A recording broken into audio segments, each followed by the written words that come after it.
d'émotions, énormément d'émotions quand même.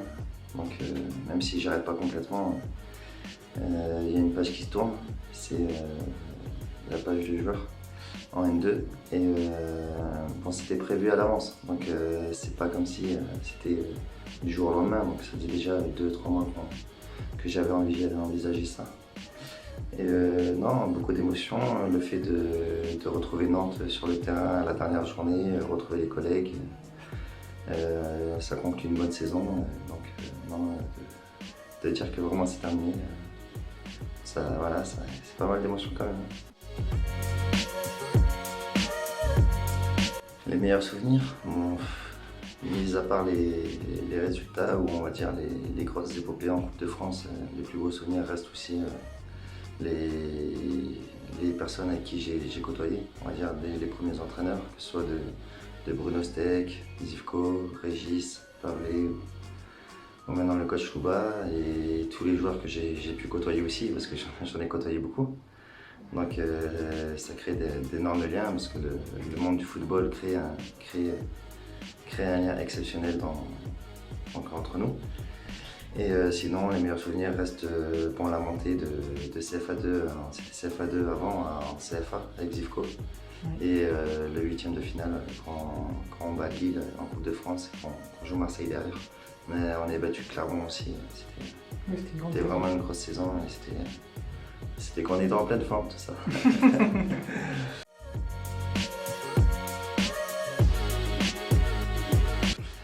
Il a bien évolué, hein. Je me souviens qu'il n'y avait pas de siège déjà, ici je crois que c'était, je sais plus, c'était Jardiland ou un truc comme ça. Et déjà les terrains, on n'avait pas de synthétique. On s'entraînait des fois sur la butte, je me souviens avec mon premier coach Bruno Steck ou en dehors. Et au terrain des Mouriou, c'était impraticable là-bas, c'est pareil. Donc il y a une très grosse évolution au niveau des infrastructures, des jeunes, des coachs, tout ça, tout s'est vraiment professionnalisé. Et le club est vraiment entre de bonnes mains. Fabrice Faure a pris ce club après Franck Authier qui faisait déjà du très bon boulot. Et il a amené une touche professionnelle dedans. Et maintenant, c'est devenu une vraie machine.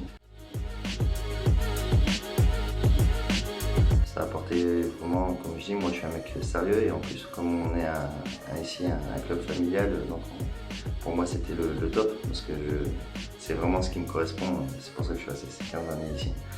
Et ça n'a amené que du positif pour moi. C'était vraiment bien. Ça t'a permis de travailler dans de meilleures conditions?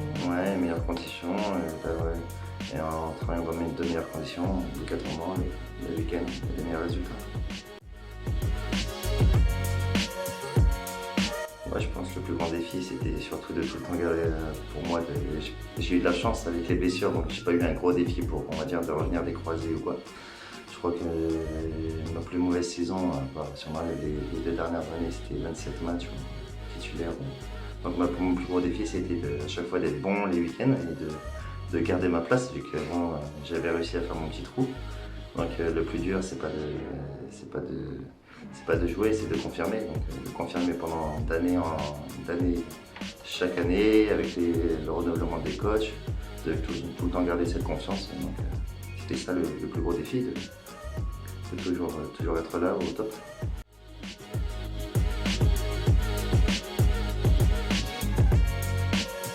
Secret, il y a énormément de sacrifices, énormément. Quand on n'est pas dedans, souvent les gens ne le voient pas.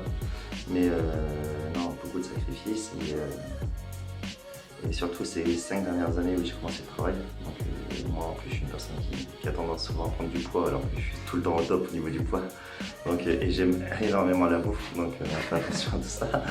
Et non, franchement, tout ce qui est ne pas trop sortir, faire attention à notre alimentation, l'hygiène de vie, c'est ce qui m'a vraiment permis de rester au top toutes ces années. Et puis les sacrifices, là j'ai eu beaucoup de sacrifices de famille.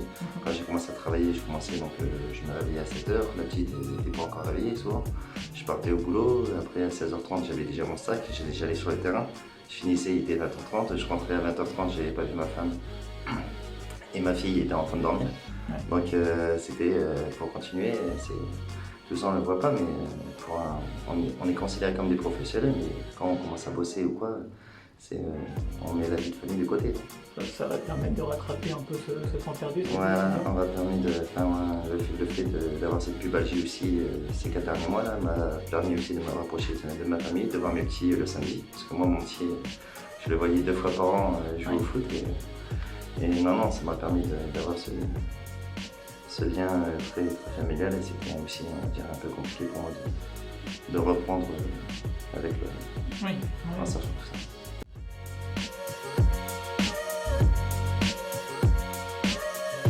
D'être régulier tout le temps, d'être régulier et de ne pas changer surtout, de rester soi-même. Je vois il y a beaucoup de joueurs qui sont passés et qui se prenaient pour d'autres ou qui respectaient pas non plus on va dire, les gens. Donc vraiment énormément de respect et de rester soi-même. De ne pas se faire influencer. Voilà, de ne pas se faire influencer. De croire en ce qu'on croit et de ne pas écouter non plus trop ce qu'il y a autour parce que ça parle beaucoup. Ouais. Donc,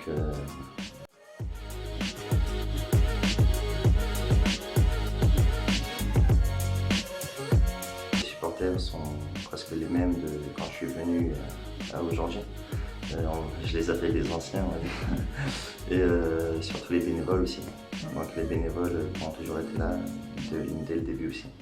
On va pas se mentir, il y a des liens qui se créent, donc on est une grande famille. Ça c'est quelque chose qui était primordial pour moi. Je dis moi je suis un mec, on va dire assez facile, tranquille. Donc j'évite qu'on parle trop de moi, c'est bien. Et moi, cet aspect familial, c'est vraiment moi.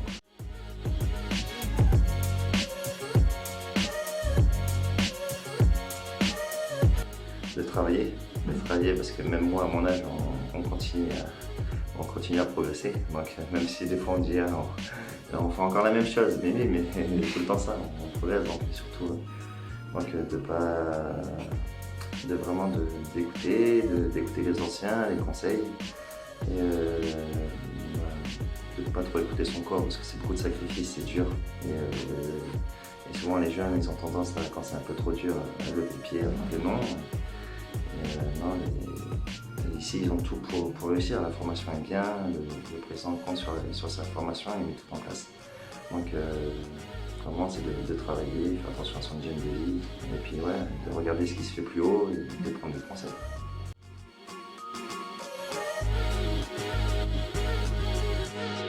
Après cette décision, j'arrête, on en a parlé avec Dieu Méglin qui était joueur avec moi et mon pote de chambre.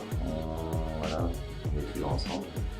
Et dans une conversation comme ça, on a parlé il lui fallait un coach adjoint, donc ça tombait bien. Moi, c'était pile poil à quoi j'aurais voulu adhérer après. Et tout en continuant ce rôle de joueur, si je peux aider la R1, l'équipe 2. Donc on est tombé d'accord avec le président pour me lâcher un peu de la N2 et de pouvoir continuer avec la R1. Donc, on a déjà fait les rendez-vous la semaine dernière, donc tout s'enchaîne très vite, il n'y a pas trop de coupures. Super. Donc on est déjà dedans. Du coup, j'en profite pour une question bonus. Est-ce que un jour, ça t'intéresserait d'être coach d'une équipe je sais pas moi, qui évolue à un niveau régional, national, je sais pas.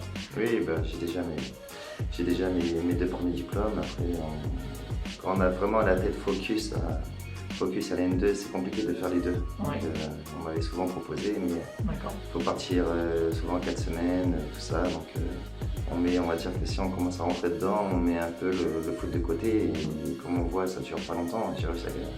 J'ai réussi à aller un peu loin, on va dire, jusqu'à 34 ans à jouer, mais ça va très vite. Donc, je voulais prendre mon temps. Et là, c'est clairement quelque chose qui me correspond. En tout cas, je vais découvrir ça cette année. Et c'est quelque chose que j'envisage, en tout cas, tout en douceur. On va y aller, on va apprendre Bon, bah, super. Petit à petit. Ouais. Bon, bah, super, bah, merci pour cette interview en tout cas, Jimmy. Je te souhaite une merci. excellente saison en compagnie de Guillaume Aiglin. Ok, c'est cool. Merci. Merci, Jimmy.